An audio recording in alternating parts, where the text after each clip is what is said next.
On December 29th, she let the trap close in a little more. That evening, Stars came home furious. "What's this nonsense with the card? I tried to get gas, it was declined. I had to put in only 5 liters with my last coins." Veronica, sitting in the living room with her computer, replied without even raising her voice, "I told you, the bank is having technical problems before the holidays. They're changing their server. Everything's glitching everywhere." He turned pale. 3 days? "But tomorrow, we have to go to the mall with Mom and Lara for the gifts." So she gave him just enough hope for him to run straight into the wall without suspecting a thing. The card works sometimes, but not always for large amounts. Try several times. Or use your personal reserve. He, like all arrogant people, preferred to believe the version that suited him. Yes, tomorrow, it will work. I have a good feeling about it.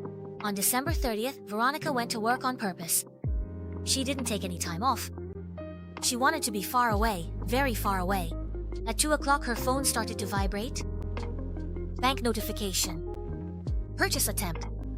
Perfume shop, 24,500 rubles. Declined. Limit exceeded. 1 minute later. Fur shop, 89,000 rubles. Declined. Then hypermarket, 15,600 rubles.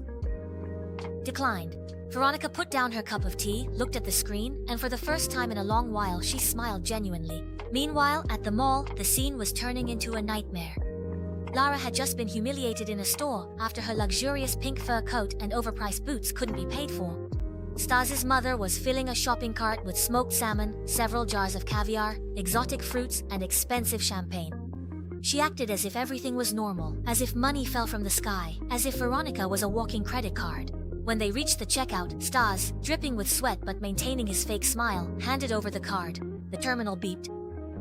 Declined. He tried again. Declined. The cashier, a sturdy woman wearing a Christmas hat, looked up and said curtly, "Sir, the terminal says, limit exceeded." Is this a card for kids or what? Behind them, the line started to get impatient. A customer shouted that her dumplings were thawing. Another person shouted that he should pay in cash if he couldn't afford it. Stas's mother broke out in red blotches. Lara fumed. "You promised me. What is this shame?" So Stas did what all cowards do when they lose control of the situation. He called his wife, yelling. Veronica answered on the 3rd ring. "Hello." And he, without even lowering his voice, exploded. "What did you do with the card?" "We're at the checkout. Mom is here with a full cart. I can't pay for anything." "You humiliated me." Veronica, unflappable, replied, "Stas, don't shout.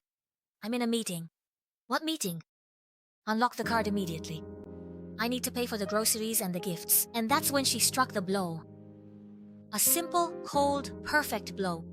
The bank blocked some suspicious transactions. They noticed too many attempts to flush my money down the toilet. A silence. Then him. "What?" she continued, still calm. "You're a big investor, aren't you? Spend your own money. My card is for my needs.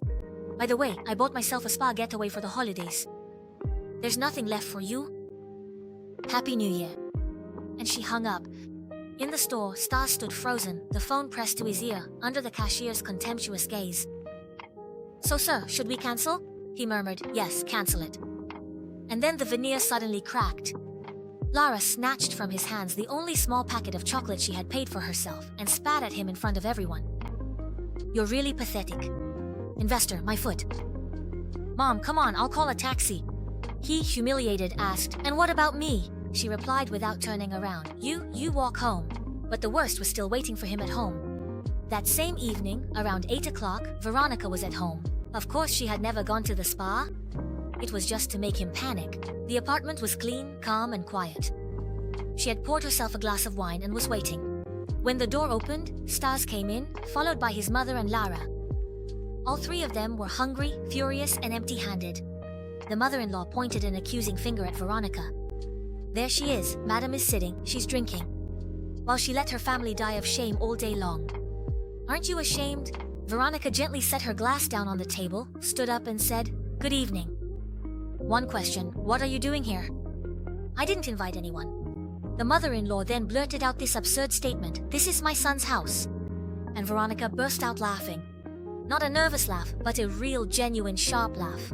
Then she walked over to a piece of furniture, took out a folder, and came back with several printed sheets. "Since you're talking about house, money, and family, take a look at this." It was a detailed record, a precise, cold, irrefutable table. She worked in logistics. She loved numbers. And the numbers, they never lie. Here you have Stas' income for the year. Look closely. Lara tilted her head.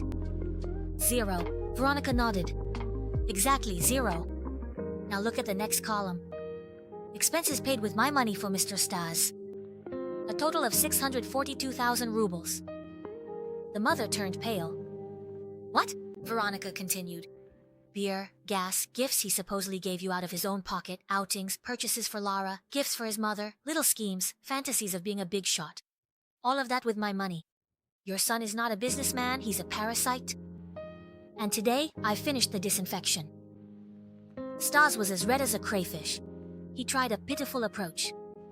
Veronica, we could have talked about this in private, not in front of Mom, she cut him off sharply. We already talked about it our way. Your suitcase is ready. It's by the door. At that moment, for the first time, he truly understood. What?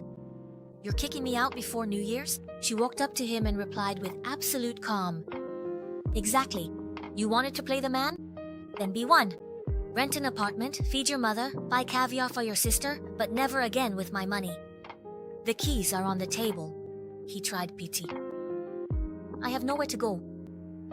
His mother, cowardly to the end, mumbled that she didn't have room at her place, that the couch was broken, that it was too small. Lara, for her part, tried to slip away to the bathroom, saying she was just going to get her perfume. Veronica blocked her way. The bathroom is at the fast food place on the corner, and the Chanel perfume on the shelf, that's mine. Yours is probably in your mother's bag. Then everything exploded into shouting, insults, and blame. The mother-in-law screamed at her that she would end up alone. Lara squealed that her brother would find a younger woman. Stas was dragging his suitcase like a child caught doing something wrong, with a runny nose and his pride shattered. And when the door finally closed behind them, Veronica turned both locks, then the little chain. Only then did she breathe. On December 31st at 11:55 p.m., she was sitting in an armchair in pajamas with reindeer on them. On her lap, a plate of little sandwiches with red caviar. The Christmas tree was softly blinking in the living room. On TV, an old New Year's movie was playing on repeat.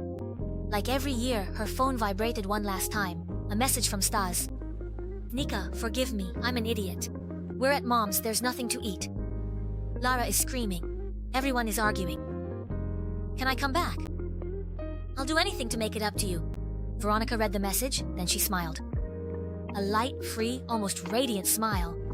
She didn't reply. She simply blocked his number. Then she opened the champagne. At that very moment, the 12 strokes of midnight began to ring out. The cork popped on the first stroke and she said to herself, in the gentle silence of her apartment, finally hers again, Happy New Year, Veronica. Happy New Year to your peace. Happy New Year to your self-respect. Happy New Year to your money. Behind the wall, the neighbors were shouting, Hooray! But as for her, she no longer needed to make any noise.